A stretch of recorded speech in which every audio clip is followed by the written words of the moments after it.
तभी अचानक पानी के अंदर एक स्ट्रीट लाइट के तार से अक्षत का पैर टच हुआ। पानी और इलेक्ट्रिक वायर के करंट के इस डेडली कॉम्बिनेशन की वजह से अक्षत को इतना जोर का करंट लगा कि उसकी उसी समय मौत हो गई।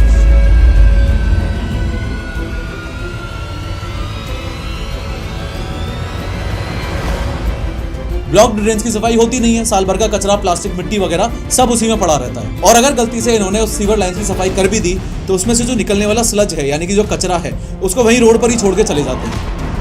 अपने छोटे से बच्चे को गोदी में उठा के तनुजा ने जल्दी से घर की तरफ बढ़ना शुरू कर दिया और तभी तनुजा का एक पैर एक गड्ढे में पड़ा। वो कुछ समझ पाती उससे पहले ही। मोरओवर प्लानिंग अथॉरिटीज को पहले से पता था कि ये एरिया वाटर बॉडी से भरा हुआ है। इस एरिया का हाइड्रोलॉजिकल डेटा भी अवेलेबल था, लेकिन उसके बावजूद भी उन्होंने एनवायरमेंटल रूल्स को इग्नोर किया और लेक्स के ऊपर मिट्टी डाल डाल के उसके ऊपर बिल्डिंग्स बनवा दी। खैर, अगर आप ये सोच रहे हो कि सिर्फ छोटे शहरों और गाँवों में ऐसा होता है तो अभी जो आप देखने वाले हो वो इंडिया के सबसे मॉडर्न शहरों का हाल है। लेकिन हर बार की तरह शुरू से शुरू करते हैं।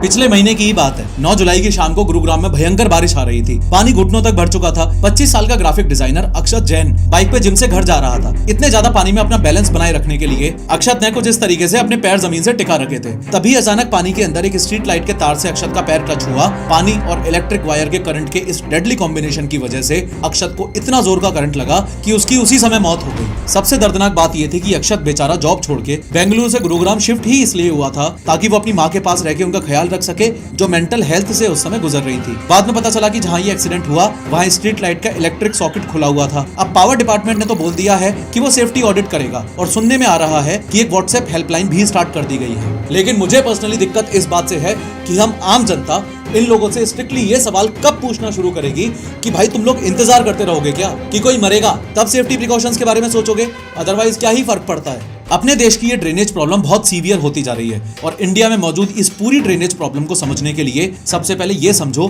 कि इंडिया में ये जो ड्रेन्स हैं यानी कि ऐसे नाले जो बारिश का पानी या वेस्ट शहर से निकालते हैं वो टोटल 2 तरीके के ड्रेन्स में डिवाइडेड हैं। पहला तो है सीवेज ड्रेन और दूसरा है स्टॉर्म ड्रेन्स। जब आपने टॉयलेट यूज किया और फ्लश दबाया तो ये पानी इस पाइप के थ्रू घर के नीचे से निकलता है। बाथरूम से नहाने का पानी और किचन के बर्तन धोने का पानी भी अलग अलग पाइप्स के थ्रू बाहर आता है। ये सारे पाइप्स मिलकर कनेक्ट होते हैं एक बड़ी मेन पाइपलाइन से जो जनरली रोड के नीचे होती है, जिसे सीवेज ड्रेन बोला जाता है। इसे ही हम आम बोलचाल की भाषा में सीवर लाइन भी बोल देते हैं। अब ये सीवर लाइन बनी ही इसलिए होती है ताकि सभी घरों, सोसाइटीज या बिल्डिंग से आया हुआ ये गंदा पानी ट्रीटमेंट प्लांट तक सेफली ले जाया जा सके। ट्रीटमेंट प्लांट में इस गंदे पानी को फिल्टर किया जाता है, साफ किया जाता है और फिर उसे नदी, लेक या किसी और नेचुरल सोर्स में छोड़ दिया जाता है ताकि एनवायरनमेंट पॉल्यूटेड ना हो। इसके अलावा बारिश के मौसम में सड़कों पे पानी ना भरे उसके लिए एक और नाला रोड्स पे बनाया जाता है। इसे कहा जाता है स्टॉर्म ड्रेन। इस स्टॉर्म ड्रेन का सिंपल सा काम है बारिश के पानी को रोड से कलेक्ट करके बाहर निकालना ताकि रोड्स पे इस तरह से वाटर लॉगिंग ना हो। एंड में स्टॉर्म ड्रेन्स किसी लेक या नदी में जाकर मिल जाते हैं। क्योंकि बारिश का पानी साफ होता है तो उसको ट्रीटमेंट प्लांट में भेजने की ऐसी कोई खास जरूरत नहीं होती है। यहाँ तक ये समझ आ गया ना कि पानी के बहाव के लिए सीवेज ड्रेन्स और स्टॉर्म ड्रेन्स ये 2 तरीके के ड्रेन्स होते हैं। अब बस छोटी छोटी 2 बातें ये और समझ लो कि अपने देश में सबसे पहली बात तो ये कि काफी जगहों पर स्टॉर्म ड्रेन्स बनाए ही नहीं जाते हैं और दूसरी दिक्कत ये कि मैनेजमेंट इतना महान है कि कई बार ऐसे केसेस रिपोर्ट हुए हैं जब स्टॉर्म ड्रेन्स और सीवेज ड्रेन्स को अथॉरिटीज ने आपस में जोड़ दिया हो सकता है ये लाइन अभी सुन के आपको एक बार के लिए नॉर्मल लगे, लेकिन इसका कितना गलत और गंदा इंपैक्ट होता है ये मैं अभी आपको आगे बताऊंगा। वैसे पिछले साल हुआ कुछ ऐसा था कि 23 साल की तनुजा बिष्ट अपने 3 साल के बच्चे प्रियांश के साथ बाजार गई थी। अब तनुजा अपने घर से निकली थी तब आसमान साफ था, बारिश का कोई नामो निशान था नहीं, इसलिए वो पैदल ही बाजार चली गई। लेकिन लौटते वक्त अचानक से तेज बारिश शुरू हो गई और देखते ही देखते रोड पर पानी घुटनों तक भर गया। अपने छोटे से बच्चे को गोदी में उठा के तनुजा ने जल्दी से घर की तरफ बढ़ना शुरू कर दिया, पर रोड पे पानी भरता ही जा रहा था और रोड दिखना ही बंद हो चुकी थी। और तभी तनुजा का एक पैर एक गड्ढे में पड़ा। वो कुछ समझ पाती उससे पहले ही दोनों माँ बेटे एक खुले हुए मैन होल में गिर गए। जब तनुजा घर नहीं पहुंची तो घर वालों ने उनको ढूंढना शुरू किया और कुछ घंटों बाद उन दोनों की लाशें उस मैन होल से 500 मीटर दूर नाले में मिली। बॉडी देखकर सब लोग शॉक में थे क्योंकि ऐसी हालत में भी तनुजा ने अपने उस छोटे से बच्चे का हाथ ही नहीं छोड़ा था। सबसे खराब बात यह थी कि उस मैन होल के बारे में कॉलोनी के लोगों ने ऑलरेडी काफी बार कंप्लेन की थी। 3 महीने से ये मैन होल खुला पड़ा था। पहले नगर निगम को बताया गया था, फिर एमएलए और एमपी तक भी बात पहुंच गई थी, लेकिन किसी ने उसको ठीक करने के लिए एक कदम भी नहीं उठाया। और हमेशा की तरह जब तक कोई अपनी जान गंवा ना दे तब तक वैसे भी किसी को कोई फर्क पड़ता ही नहीं है। हर साल बारिश के टाइम इस तरह के केसेस होते ही रहते हैं, चाहे नॉर्मल सिटी हो या मेट्रो सिटी, हाल एकदम सबका सेम ही है। एक कम्युनिटी बेस्ड सर्वे के हिसाब से तो इंडिया की 90% सिटीज में वाटर लॉगिंग होती है। और ऐसा नहीं है कि ये पानी कोई 1-2 दिनों की कंटिन्यू तेज बारिश की वजह से भर रहा है, सिर्फ कुछ घंटों की बारिश में ही ऑलमोस्ट हर सिटी में मिनी नदियां बहना शुरू हो जाती हैं। एक कॉन्सेप्ट होता है 100 ईयर्स फ्लड रिकरेंस पीरियड। इसका मतलब ग्लोबल स्टैंडर्ड्स के हिसाब से हर शहर का ड्रेनेज सिस्टम इतना सॉलिड होना चाहिए कि अगर 100 साल में एक बार होने वाली वो सबसे भयानक बारिश भी हो जाए तो भी वो सिटी उस बारिश को हैंडल कर सके। अगर आसान भाषा में बोलूं तो स्टैटिस्टिकली हर साल 1% चांस होता है कि भयानक बाढ़ आ सकती है। तो सिटी का डिजाइन भी तो वैसा ही होना चाहिए जो उस 1% को सीरियसली ले। लेकिन इंडिया में सीन टोटली उल्टा है। यहाँ तो नॉर्मल बारिश में ही रोड्स और स्विमिंग पूल बन जाती हैं, नाले जाम हो जाते हैं और लोगों की जान तक चली जाती है। जैसे कि अभी कुछ दिन पहले की ही बात है, 13 जुलाई को सुबह के करीब 7 बजे लखनऊ में एक दिहाड़ी मजदूर सुरेश अपने घर से पैदल काम पर जा रहा था। बारिश हो रही थी और रोड पे ठीक ठाक पानी भी भरने लग गया था। सुरेश रोड के साइड वाले इस फुटपाथ पर चल रहा था, लेकिन बारिश और पानी की वजह से कुछ भी क्लियरली दिखाई नहीं दे रहा था। तभी अचानक उसका पैर एक टूटे हुए ढक्कन पे पड़ा और उससे पहले कि वो कुछ समझ पाता, सुरेश सीधा एक खुले नाले में जाके गिर गया। नाला पानी से भरा हुआ था और सुरेश उसी पानी और कचरे के साथ अंदर बहता रहा। घर वालों को कुछ पता ही नहीं था, वो तो समझ ही नहीं पाए कि सुरेश गायब कैसे हो गया। पूरा दिन निकल गया और शाम तक भी उसकी बॉडी नहीं मिल पाई। फाइनली शाम को सुरेश की लाश उसी नाले से कुछ दूरी पर मिली। और सबसे अजीब बात, उस कॉलोनी के लोग बार बार नगर निगम को बोलते रहे कि इस नाले का ढक्कन टूट गया है, कोई गिर सकता है, लेकिन किसी ने सुनना ही नहीं चाहा। अथॉरिटीज सिर्फ फाइल घुमाती रही और सुरेश इस सिस्टम की वजह से अपनी जान खो बैठा। सिमिलरली पिछले साल भुवनेश्वर में एक 10 साल का बच्चा बलून से खेल रहा था। खेलते खेलते बलून रोड पे उड़ गया। बाहर बारिश हो रही थी, बच्चा बलून के पीछे पीछे रोड पे चला गया, लेकिन बारिश की वजह से रोड पे पानी भरा हुआ था और बलून जाकर जहां गिरा वहां एक खुला हुआ नाला था। बच्चा तो सिर्फ अपना बलून लेने गया था, लेकिन उसे क्या पता था कि उसके साथ क्या होने वाला है। जैसे ही वो बलून लेने के लिए आगे बढ़ा, वो सीधा उस नाले में गिर गया। नाले में तेज फ्लो था, इसलिए बच्चा उस पानी के साथ बह गया। उस 10 साल के बच्चे की लाश इंसिडेंट स्पॉट से 3 किलोमीटर दूर जाकर मिली। और यह सिर्फ एक हादसा नहीं है। अभी रिसेंटली गुरुग्राम में गड्ढों और वाटर लॉगिंग की वजह से एक ही दिन में 9 लोगों की मौत हो गई और इनमें से कई लोग तो अपने घर के इकलौते कमाने वाले सदस्य थे। कभी सोचा है लाइफ कितनी ज्यादा अनप्रेडिक्टेबल है? आप घर से निकलते हो, सोच कर नहीं जाते कि कुछ गलत होगा, लेकिन अगर बाई चांस हो गया तो क्या आप मेंटली और फाइनेंशियली रेडी हो? अब सोचो किसी फैमिली के मेन अर्निंग पर्सन के साथ ही ऐसा हो जाए तो उसकी फैमिली पर क्या बीतती होगी और उनके बच्चों की पढ़ाई, घर के खर्चे, ये सब कैसे मैनेज होते होंगे। ऐसे बुरे वक्त में एक ही चीज उस परिवार के काम आती है और वो है एक टर्म इंश्योरेंस। ये लाइफ इंश्योरेंस का प्योरेस्ट फॉर्म होता है जिसमें 600-700 जैसा प्रीमियम देकर आपको अपनी फैमिली के लिए करोड़ों का कवरेज मिल जाता है। और इसकी एक और खासियत ये है कि इसे जितनी छोटी उम्र में लिया जाए उतना सस्ता प्रीमियम लाइफ टाइम के लिए लॉक हो जाता है। लेकिन अगर आपने इसे डिले किया तो सेम कवरेज आपको महंगा पड़ सकता है। एक और इंपॉर्टेंट बात, बारिश में फैल रहे डेंगू, मलेरिया जैसी बीमारियों की वजह से मेडिकल इमरजेंसी कभी भी आ सकती है, जिससे ना केवल आपकी सेविंग्स पर असर पड़ता है बल्कि फैमिली फाइनेंसेस भी वीक हो जाते हैं। कोई नहीं जानता कि कब छोटी सी बीमारी बहुत बड़ा रूप ले ले। ऐसे में एक हेल्थ इंश्योरेंस आपके बहुत काम आ सकता है, जो कि आजकल 400-500 रुपए जैसी छोटी रकम में ही मिल जाता है और ये आपके करोड़ों के मेडिकल बिल का खर्चा बचा सकता है। साथ ही आपको मिलता है एक डेडिकेटेड रिलेशनशिप मैनेजर जो आपको पूरे प्रोसेस के दौरान सपोर्ट करता है, प्लस 30 मिनट में क्लेम सपोर्ट देता है। तो दोनों तैयारियां जरूरी है, health insurance and term insurance both. कौन सी कंपनी का प्लान लोगे ये आपके ऊपर है।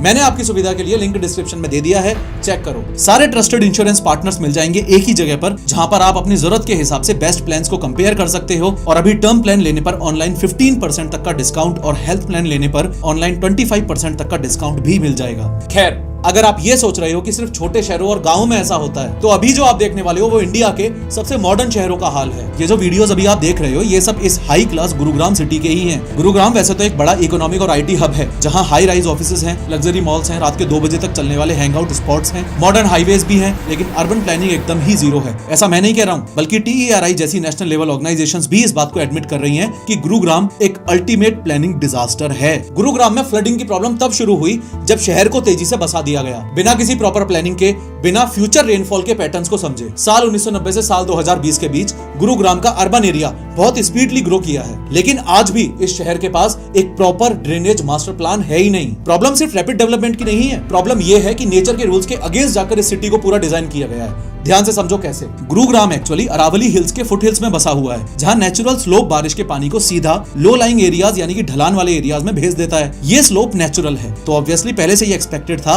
कि गुरुग्राम में वाटर लॉगिंग हो सकती है। इसके बावजूद भी प्रॉपर प्लानिंग की ही नहीं गई, तो हर साल दिक्कत तो आएगी ही आएगी। 1980s तक गुरुग्राम में 600+ लेक्स और पॉन्ड्स थे, जो बारिश का पानी स्पॉन्ज की तरह सोख लिया करते थे और रन ऑफ वाटर भी 30-40% तक कम हो जाता था। लेकिन रियल एस्टेट वालों ने मॉल्स, ऑफिसेज और रेसिडेंशियल बिल्डिंग्स बनाने के लिए इनमें से 70% वाटर बॉडीज को भर दिया। हरियाणा अर्बन डेवलपमेंट अथॉरिटी के मुताबिक अब उनमें से 250 प्लस वाटर बॉडीज पर या तो इलीगल कब्जा है या उधर इंफ्रास्ट्रक्चर डेवलपमेंट हो रहा है। इन शॉर्ट, नेचुरल स्पॉन्ज हटा दिया गया है और हर जगह बस कंक्रीट बिछा दिया गया है। रिजल्ट, पानी सोख करने की जमीन में जगह ही नहीं बची। और ये तो सिर्फ सरफेस प्रॉब्लम है, असली डिजास्टर तो नीचे छुपा हुआ है, जो है गुरुग्राम का ड्रेनेज सिस्टम। गुरुग्राम का एक मेन नाला है बादशाहपुर ड्रेन। पहले ये नाला 500 क्यूसेक्स पानी कैरी करता था, लेकिन अब इलीगल कंस्ट्रक्शन, कब्जे यानी एंक्रोचमेंट्स और कचरे की वजह से बहुत कम पानी ही हैंडल कर पाता है। इतना ही नहीं, गुरुग्राम के बहुत सारे एरियाज में स्टॉर्म ड्रेन्स है ही नहीं। स्टॉर्म ड्रेन्स को आसान भाषा में ऐसे समझ लो कि बारिश के पानी को ले जाने के लिए रोड्स के साइड में बने हुए ऐसे नाले, और जहां हैं वहां सही से मेंटेनेंस नहीं हो रखी, जिसकी वजह से पानी बैकफ्लो करता है और सारा पानी रोड पर ही भर जाता है। मोरओवर, प्लानिंग अथॉरिटीज को पहले से पता था कि ये एरिया वाटर बॉडीज से भरा हुआ है। इस एरिया का हाइड्रोलॉजिकल डेटा भी अवेलेबल था, लेकिन उसके बावजूद भी उन्होंने एनवायरमेंटल रूल्स को इग्नोर किया और लेक्स के ऊपर मिट्टी डाल डाल के उसके ऊपर बिल्डिंग्स बनवा दी। रन ऑफ कोएफिशिएंट जो पहले 0.2 था, मतलब सिर्फ 20% पानी सरफेस पे बहता था, अब वो 0.8 से 0.9 हो गया है। यानी कि अब 80-90% पानी डायरेक्टली रोड्स पे ही बहता है और ऊपर से हर जगह सीमेंट का ब्लैंकेट बिछा दिया गया है। रोड्स, पार्किंग लॉट्स, फुटपाथ्स सब कुछ इम्पर्वियस है, यानी पानी अंदर जमीन में जा ही नहीं सकता। जब जमीन पानी सोख ही नहीं करेगी और ड्रेन्स या तो है ही नहीं या ब्लॉक्ड हैं, तो पानी जाएगा कहां? फ्लड्स तो आने ही हैं। ऐसी ही कुछ हालत है मुंबई की भी। देखो कैसे हर जगह सिर्फ पानी ही पानी भरा हुआ है। अब मुंबई में एक अलग प्रॉब्लम है। पहली तो ये कि मुंबई की करंट पॉपुलेशन 2 करोड़ के आसपास है, जबकि इंफ्रास्ट्रक्चर और प्लानिंग अभी भी 1970s और 80s के बेस पर ही हो रखी है। Slum density, high rise load और रोड कंजेशन इतना ज्यादा बढ़ चुका है कि शहर पर पॉपुलेशन का प्रेशर डबल हो गया है। इसके अलावा मुंबई का storm water drainage system 1860s में अंग्रेजों ने बनाया था। इस ड्रेनेज सिस्टम में 4 मेजर नदियां इंक्लूडेड हैं, मीठी, दहीसर, ओशिवरा, पोईसर, और करीब 2000 किलोमीटर के ड्रेन्स हैं। लेकिन दिक्कत यह है कि ये सब आउटडेटेड हैं और इलीगल कब्जों यानी एंक्रोचमेंट्स की वजह से इनकी कैपेसिटी 50% तक कम कर दी गई है। इसके अलावा जब मुंबई को डिजाइन किया गया तो प्लान ये था कि मुंबई का आधा पानी जमीन में सोख हो जाएगा, यानी कि परकोलेट हो जाएगा, और आधा ड्रेनेज सिस्टम के जरिए बाहर निकल जाएगा। लेकिन अब शहर का 90% हिस्सा कंक्रीट से बना हुआ है, जिसकी वजह से जमीन के पास पानी सोखने की जगह ही नहीं बची। इसका रिजल्ट ये हुआ कि परकोलेशन ऑलमोस्ट 0% हो गया है और सारा का सारा पानी रन ऑफ बन गया है। मोर ओवर, पूरे बारिश का पानी एक ही साथ में ड्रेनेज सिस्टम्स में घुसने की कोशिश करता है और ओवरलोडिंग के कारण सिस्टम कोलैप्स कर जाता है। एक और मेजर रीजन ये है कि ड्रेनेज पाइप्स की प्रॉपर मेंटेनेंस होती ही नहीं है, यानी कि नालों की सफाई टाइमली नहीं होती है और इलीगल जमीन के कब्जों की वजह से इन ड्रेन्स की विड्थ भी कम हो गई है। बीएमसी ने साल 1993 में एक प्रोजेक्ट शुरू किया था, विमस्टोवार्ड, मतलब Brihan Mumbai storm water disposal system. इस प्रोजेक्ट के थ्रू मुंबई के ड्रेनेज सिस्टम को मॉडर्नाइज करना था ताकि वाटर लॉगिंग सिचुएशंस क्रिएट ना हो। लेकिन हैरानी की बात यह है कि 32 साल बाद भी इस प्रोजेक्ट का काम नाले में ही पड़ा हुआ है। इनफैक्ट रिसर्चर्स ने एस्टिमेट दिया है कि साल 2050 तक मुंबई को इस वाटर लॉगिंग की वजह से हर साल करीब $6 मिलियन यानी कि 600 करोड़ रुपए का इकोनॉमिक डैमेज होगा। ये बहुत बड़ी प्रॉब्लम है और पिछले साल मुंबई में एक ऐसा केस हुआ था। एक 45 साल की महिला विमल अनिल गायकवाड़ बारिश में ही अपने घर की तरफ जा रही थी। जिस रोड से वो जा रही थी उस रोड पे एक खुला हुआ नाला था जो बारिश के पानी से ओवरफ्लो कर रहा था। बारिश इतनी तेज थी और नाला पानी से इतना भरा हुआ था कि विमल को वो खुला गड्ढा दिखाई ही नहीं दिया और एक कदम गलत पड़ गया। विमल उस नाले में गिर गई। नाले का फ्लो इतना तेज था कि उनको वहां से निकालने के लिए फायर ब्रिगेड को बुलाना पड़ा। लाख कोशिशों के बावजूद भी उन्हें बचाया नहीं जा सका। साल 2017 में मुंबई की बारिश के टाइम एक और केस बहुत ज्यादा न्यूज में आया था, जब एक डॉक्टर की खुले हुए नाले में गिरने से मौत हो गई थी। हुआ कुछ ऐसा था कि वो डॉक्टर हॉस्पिटल में अपनी ड्यूटी पूरी करके अपने घर वापस आ रहे थे। बारिश तेज थी, सड़क पर पानी भरा हुआ था। उनके घर के पास ही उनका पैर एक गड्ढे में पड़ा और जब तक वो कुछ समझ पाते वो एक खुले हुए नाले में गिर चुके थे। घर वाले परेशान होकर ढूंढने लगे और 2 दिनों तक कुछ पता ही नहीं चला। फाइनली 2 दिन बाद उनकी लाश उसी नाले में मिली। सबसे हैरानी की बात, बीएमसी ने कहा इसमें हमारी कोई गलती नहीं है, वो नाला तो वहाँ के लोगों ने खोला है, इसमें हम क्या कर सकते हैं। एक डॉक्टर जो हर रोज दूसरों की जिंदगी बचाता था, उसकी जिंदगी सिर्फ इसलिए चली गई क्योंकि सिस्टम को एक ढक्कन बंद करना जरूरी नहीं लगा। मुंबई वाली सेम प्रॉब्लम कोलकाता के साथ भी है। कोलकाता का ड्रेनेज सिस्टम भी अंग्रेजों के जमाने की इंजीनियरिंग पे बेस्ड है। इनफैक्ट इसका डिजाइन ग्रेविटी और पंपिंग सिस्टम दोनों पर बेस्ड है। लेकिन सिटी का ज्यादातर हिस्सा लो लाइंग है, यानी कि सिटी का ज्यादातर हिस्सा नीचे वाले इलाके में है जहां से नेचुरली पानी बाहर निकालना मुश्किल होता है। इस वजह से Kolkata municipal corporation storm water disposal के लिए पंपिंग स्टेशंस पे हेवीली डिपेंडेंट है। मतलब जब बारिश होती है तो पानी अपने आप ड्रेन नहीं होता, उसे मैकेनिकल पंप्स के थ्रू निकाला जाता है। अगर पंपिंग स्टेशंस काम ना करें, जैसे पावर कट, चोक्ड ड्रेन्स या हाई टाइड की वजह से, तो पानी शहर में ही जमा हो जाता है। लेकिन चलो गुरुग्राम के कंपैरिजन में कोलकाता के पास ये एडवांटेज है कि कोलकाता के पास underground sewer lines, surface drains और मेजर आउटफॉल चैनल्स का एक नेटवर्क तो है जिनके जरिए पानी नदी और समंदर तक भेजा जाता है। लेकिन प्रॉब्लम फिर से वही है कि काफी सारे ड्रेन्स एनक्लोज्ड हैं, या उनमें कचरा भरा हुआ है या फिर वो आउटडेटेड है और ऊपर से पंपिंग स्टेशंस भी ओवरबर्डन्ड हो चुके हैं। अब ये जो इमेजेस आपको दिख रही हैं, ये है बेंगलुरु। बेंगलुरु में वाटर लॉगिंग होने का भी सेम ही रीजन है जो गुरुग्राम का था। इसे अनप्लान्ड तरीके से एक्सपेंड किया गया है। बेंगलुरु में एक इंपॉर्टेंट वाटर मैनेजमेंट सिस्टम का पार्ट है कालुवेज। यही वो स्टॉर्म वाटर ड्रेन्स हैं जो लेक्स से कनेक्टेड हैं ताकि एक्सेस रेन वाटर को लेक्स में डाला जा सके। अब या तो इन कालुवेज को कंक्रीट से भर दिया गया है या इन पे कंस्ट्रक्शन कर दिया गया है और या फिर पूरी तरह से ब्लॉक कर दिया गया है। इनफैक्ट शहर के नेचुरल ड्रेन्स और स्टॉर्म ड्रेन्स जिनका काम है सिर्फ बारिश के पानी को लेके जाना, उन्हें ही सीवेज ड्रेन्स में कन्वर्ट कर दिया गया है। बेंगलुरु में ना तो प्रॉपर सीवेज चैनल्स हैं और ना ही सॉलिड वेस्ट डिस्पोजल का सिस्टम। हर तरफ से गटर का पानी इन ड्रेन्स में घुस रहा है और ऊपर से लोग कचरा भी वहीं फेंक रहे हैं। इस वजह से बेंगलुरु की कई लेक्स जैसे बेलंदुर और वर्तुर केमिकल के तालाब बन चुके हैं। बेलंदुर लेक तो इतनी टॉक्सिक हो चुकी है कि कई बार इसमें आग तक लग जाती है। प्लस बेलंदुर और वर्तुर लेक्स के आसपास बहुत ज्यादा बिल्डिंग्स बन चुकी हैं जिनमें प्रॉपर ड्रेनेज प्लान्स भी नहीं है। इवन कर्नाटका के चीफ मिनिस्टर सिद्धरामैया ने खुद ये बात एडमिट की थी कि बेंगलुरु में स्टॉर्म ड्रेन्स या तो कचरे से जाम है या इलीगल कंस्ट्रक्शंस ने उनका रास्ता बंद कर दिया है। हर साल 2023 की एक रिपोर्ट के हिसाब से तो बेंगलुरु को कम से कम 600 किलोमीटर लंबे और ज्यादा स्टॉर्म ड्रेन्स चाहिए ताकि शहर को फ्लडिंग से बचाया जा सके। अभी हालत ऐसी है कि जहां पानी को बहना चाहिए वहां या तो कचरा भरा हुआ है या किसी ने अपार्टमेंट खड़ा कर दिया है। पानी के पास कोई रास्ता ही नहीं है निकलने का, इसलिए अल्टीमेटली वो रोड पर ही भरा रहता है। ऑल इन ऑल इंडिया में इस पूरे ड्रेनेज सिस्टम से रिलेटेड टोटल 3 प्रॉब्लम्स हैं। पहली तो ये कि कई शहरों में स्टॉर्म ड्रेन्स का नामो निशान ही नहीं है। दूसरी प्रॉब्लम ये कि अगर स्टॉर्म ड्रेन्स बने भी हुए हैं तो वो प्रॉपरली मेंटेन्ड ही नहीं है, यानी कि या तो कचरे से भरे पड़े हैं या फिर इलीगल कब्जे का शिकार हो रखे हैं। तीसरी और सबसे बड़ी दिक्कत ये है कि स्टॉर्म ड्रेन्स को सीवर लाइन से कनेक्ट कर दिया है। लाखों करोड़ों का इंफ्रास्ट्रक्चर, आईटी हब्स, मॉल्स और हाईवेज, लेकिन एक सस्ता सा नाला इंडिया के ऑलमोस्ट हर शहर को फेल कर रहा है। खैर, इंडिया में बारिश के बाद होने वाली वाटर लॉगिंग को आप कुछ रीजन से समझ सकते हो। Ineffective drainage system, blocked drains, lack of maintenance, encroachments यानी कि जमीन पर इलीगल कब्जा, रैपिड अर्बनाइजेशन यानी कि तेजी से बढ़ता हुआ शहरी विकास, म्युनिसिपल अथॉरिटीज में कोऑर्डिनेशन का ना होना। ये बात तो आप समझ ही चुके हो कि ये जो स्टॉर्म ड्रेन्स हैं ये किसी भी सिटी के ड्रेनेज सिस्टम का मेन पार्ट हैं। इनका काम भी एकदम सिंपल है, बारिश के बाद आने वाले पानी को सिटी से बाहर लेके जाना। अब मैं आपको बता दूं कि हमारी कैपिटल सिटी दिल्ली तक में ये सिस्टम मौजूद नहीं है। सरप्राइजिंगली चेन्नई जैसी मेट्रो सिटी के भी आधे हिस्से में स्टॉर्म ड्रेन्स हैं ही नहीं। अब ये तो एक प्रॉब्लम हो गई। इसके अलावा ये तो मैंने आपको बताया ही था कि स्टॉर्म ड्रेन्स को डायरेक्टली किसी नदी या लेक से जोड़ना होता है, लेकिन हमारे देश में कामचोरी इतनी ज्यादा है कि इन स्टॉर्म ड्रेन्स को डायरेक्टली सीवर लाइंस में जोड़ देते हैं, जिसकी वजह से बारिश के टाइम ये सीवर लाइंस ओवरफ्लो करने लग जाती हैं। अब कॉलोनीज में भी स्टॉर्म ड्रेन्स का सिस्टम मौजूद होना जरूरी है। कुछ साल पहले तक हर जगह कंक्रीट नहीं था, नेचुरल सरफेसेस जैसे कि धूल मिट्टी वाली जमीन ज्यादा थी। और चूंकि कॉलोनीज में स्टॉर्म ड्रेन्स बने हुए नहीं है तो लोग घर की छत से निकलने वाले पाइप को, जो छत पे भरने वाले पानी को नीचे लेके जाता है, उसे डायरेक्टली रोड के नीचे मौजूद इस सीवर लाइन में ही डाल देते हैं, जबकि सही मायनों में इस पानी को स्टॉर्म ड्रेन वाली लाइन में जाना चाहिए था। अथॉरिटीज ने पैसा खाने के लिए या करप्शन करने के लिए ये नाले तो बनाए ही नहीं है। तो अब जैसे ही बारिश ज्यादा होती है तो सीवर लाइन जो कि ऑलरेडी फुल है उसमें एक साथ दोनों पानी यानी कि बारिश का पानी और गटर का पानी बहना शुरू हो जाते हैं। प्लस जो कचरा उसमें मौजूद है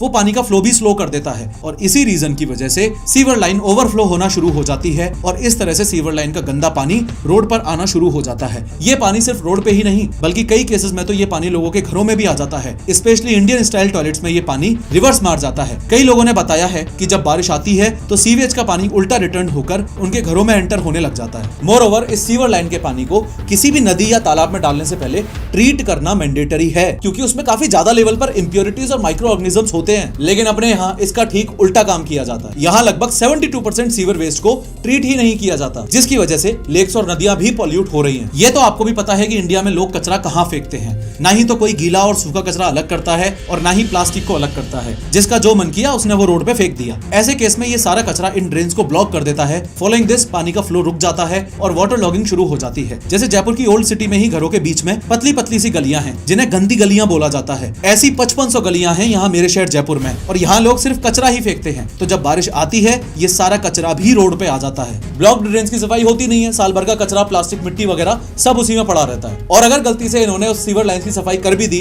तो उसमें से जो निकलने वाला स्लज है यानी कि जो कचरा है उसको वहीं रोड पर ही छोड़ के चले जाते हैं। आपके शहर का मुझे नहीं पता, लेकिन यहाँ जयपुर में ये बहुत ज्यादा कॉमन है। अब ये स्लज हफ्तों तक वहीं पड़ा रहता है और बारिश की वजह से रोड पर ही बहता रहता है। As a result road sewage का तालाब बन जाती है। इलीगल बिल्डिंग्स बनाने से जुड़ा हुआ पिछले ही साल दिल्ली के ओल्ड राजेंद्र नगर में जो केस हुआ था, उसे अपन कैसे भूल सकते हैं। ध्यान से सुनना। हुआ कुछ ऐसा था कि राउज कोचिंग सेंटर ने अपने बेसमेंट में पार्किंग एरिया की जगह एक लाइब्रेरी बना रखी थी। 27 जुलाई की शाम को इस लाइब्रेरी में टोटल 30 बच्चे मौजूद थे। अब जैसे ही बारिश आई तो इस बेसमेंट में पानी भरने लग गया। 27 बच्चे तो जैसे तैसे करके वहां से अपनी जान बचा के निकल गए, लेकिन 3 यूपीएससी एस्पिरेंट्स वहीं अंदर ही फंस गए। पानी भरता ही जा रहा था और वो तीनों एस्पिरेंट्स उसमें डूबते जा रहे थे। फाइनली तीनों की मौत उस लाइब्रेरी में डूबने से हो गई। जयपुर में ही देख लो, इतनी हाई लेवल इंजीनियरिंग कर रखी है कि रोड के बीचों बीच मैन होल्स हैं और ढलान दे रखी है रोड के दोनों तरफ। तो पानी जाए तो जाए कहां। उसके अलावा अंडरपास में नाले नहीं बना रखे, अगर बना भी रखे हैं तो इस तरह कचरे से भरे रहते हैं। अब पानी भरेगा नहीं तो और क्या होगा। अब यहाँ एक और एंगल भी है,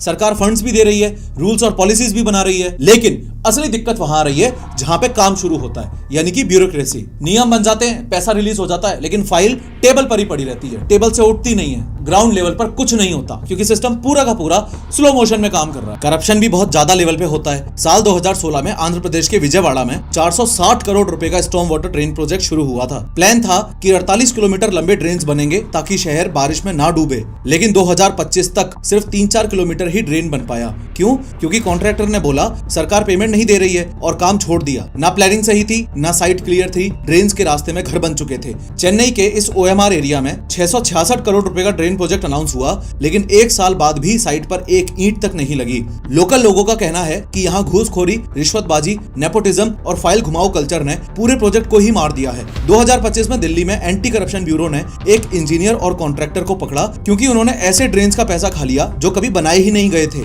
मुंबई में कोर्ट ने बोला कि मीठी नदी की सफाई के टेंडर में बीएमसी के कुछ लोगों ने सेटिंग करके गलत कॉन्ट्रैक्टर को काम दे दिया, जिसकी वजह से काम कभी ठीक से हुआ ही नहीं। खैर, दिल्ली में तो हल्की सी बारिश भी हो जाए ना तो सड़कों पे पानी जमा हो जाता है। छतरपुर जैसे एरियाज में लोग 3-3 घंटे तक ट्रैफिक में फंसे रहते हैं सिर्फ 60 mm बारिश की वजह से। और ये प्रॉब्लम सिर्फ दिल्ली की नहीं है, पूरे देश की है। जब सड़कों पे पानी भरता है तो वहीं से मच्छर भी पैदा होने लगते हैं और फिर शुरू होती है बीमारियों की line. Malaria, dengue, typhoid, cholera, hepatitis A सब फैलने लगते हैं। सिर्फ 2022 में ही दिल्ली में 10,000 से ज्यादा डेंगू के केसेस आए थे और 2023 में अहमदाबाद में सिर्फ 12 दिन में ही 340 गैस्ट्रोएंटेराइटिस, 22 डेंगू, 24 मलेरिया और 8 कोलेरा केसेस रिपोर्ट हुए थे। ASSOCHAM की एक रिपोर्ट के हिसाब से सिर्फ वाटर लॉगिंग की वजह से दिल्ली की इकोनॉमी को हर साल 1000 करोड़ रुपए का नुकसान होता है। और लोकल सर्कल्स के एक सर्वे में 71% एनसीआर के लोगों ने बोला कि वाटर लॉगिंग की वजह से उनका भी काफी पैसा बर्बाद हुआ है, जैसे फ्लाइट मिस हो गई, पेट्रोल ज्यादा लग गया या काम टाइम पे नहीं हुआ, इसलिए प्रोडक्टिविटी गिर गई। बिल्कुल ऐसा ही एक केस पिछले महीने गुरुग्राम में भी हुआ था।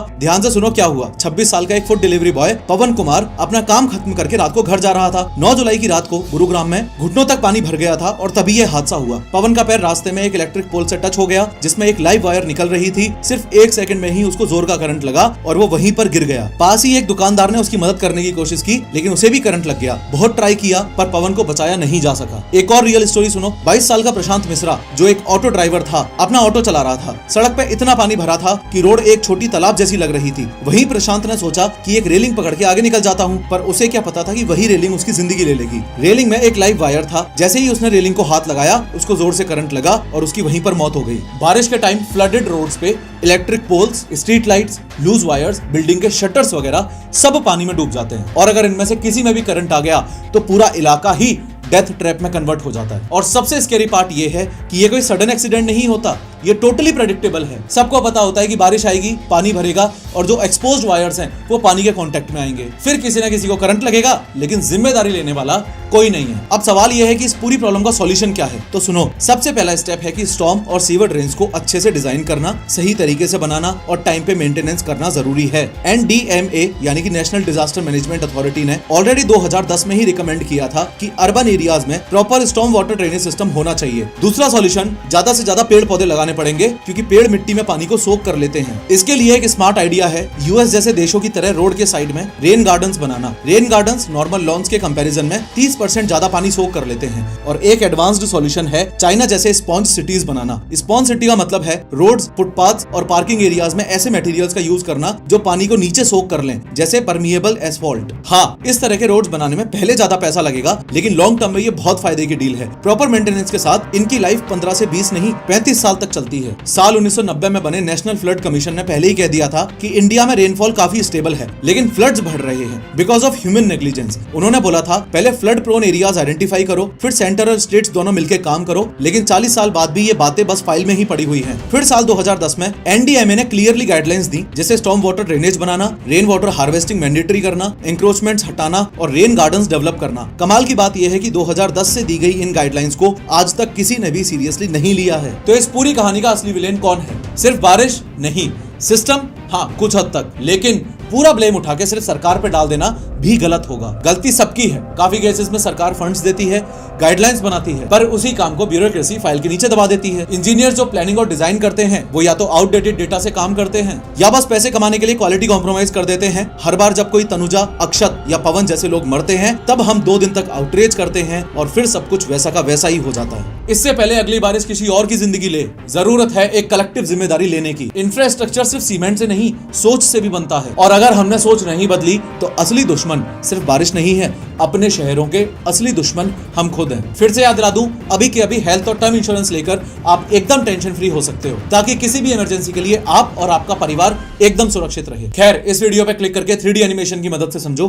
कि इंडिया में एडवेंचर एक्टिविटीज और स्पोर्ट्स के लिए एक सेंट्रलाइज्ड अथॉरिटी बनाना कितना ज्यादा अर्जेंट है।